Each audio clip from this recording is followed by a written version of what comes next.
Hello दोस्तों, चलिए फिर मैं आज आपके लिए एक नई कहानी लेकर आई हूँ। कुछ दिन पहले की बात है। एक सुंदर सी लड़की जो कि शादीशुदा थी, अपनी बेटी की जिद करने पर उसे चिड़ियाघर घुमाने ले गई। कदकाठी से काफ़ी आकर्षक दिखने वाली वो युवती भले ही सांवली थी, पर उसके चेहरे का नूर हर किसी को अपनी ओर एक नज़र देखने को मजबूर कर ही देता था। काले घने लंबे बाल जो कि उसकी कमर तक जाते थे, उसके सौंदर्य में निखार लाने का काम कर रहे थे।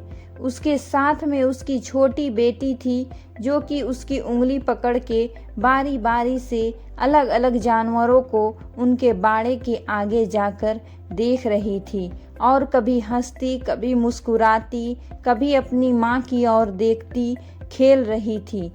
वहीं चिड़ियाघर में एक आवारा और मनचले लड़कों का झुंड भी था जो उस लड़की को देखते ही उसके सौंदर्य पर लार टपकाने लगे थे। उनमें आपस में ही होड़ लग गई। वे एक दूसरे से कहने लगे, वो देख तेरी भाभी आ रही है। तभी दूसरा लड़का पहले वाले से कहता है, चल पगले, भाभी तो तेरी है, मेरी तो जाने मन है।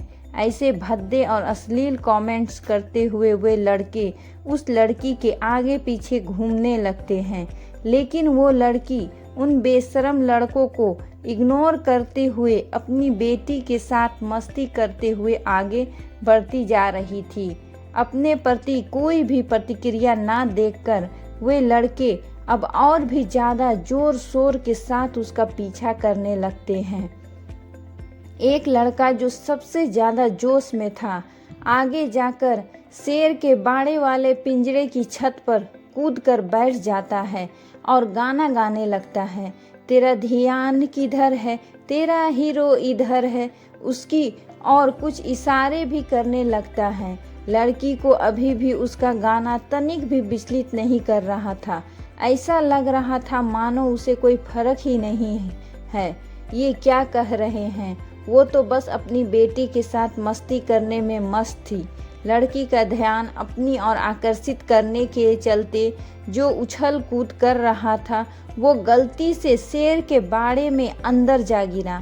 अचानक से ये क्या हुआ उसे खुद कुछ समझ नहीं आया, लेकिन जब उसे होश आया कि वो शेर के बाड़े में गिर चुका है, उसको पैरों तले जमीन खिसक गई। उसका गला सूखने लगा। वो चिल्लाना चाह रहा था, लेकिन उसकी आवाज़ उसके गले में ही दब के रह चुकी थी। बहुत कोशिश करने के बाद वो अपने दोस्तों से मदद के लिए गुहार लगाने लगा, भाई प्लीज़ मुझे बचा लो दोस्त। लेकिन कोई भी उसकी मदद करने के लिए आगे नहीं आ रहा था। दूसरी ओर जैसे ही शेर ने देखा कोई उसके बाड़े में आ गया है, शेर धीरे धीरे दबे पैर आगे बढ़ने लगता है।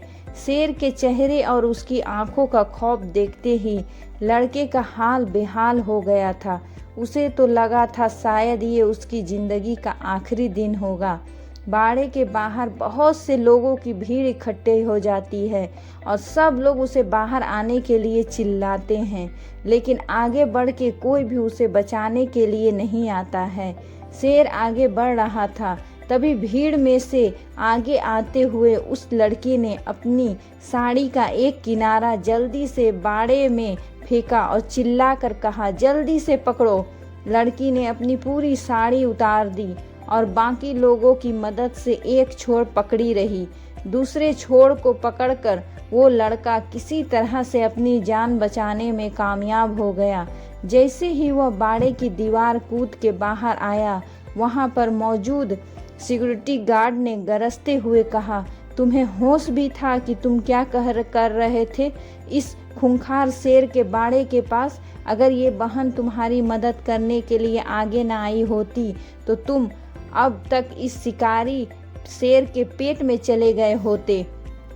सिक्योरिटी गार्ड की बात सुनकर उसने एक नज़र अर्धनग्न ब्लाउज और पेटीकोट में खड़ी लड़की की ओर देखा। वो मन में सोचने लगा, ये सिक्योरिटी गार्ड सही ही तो कह रहा है, ये मेरी बड़ी बहन जैसी ही तो है। बल्कि उससे भी ज़्यादा है।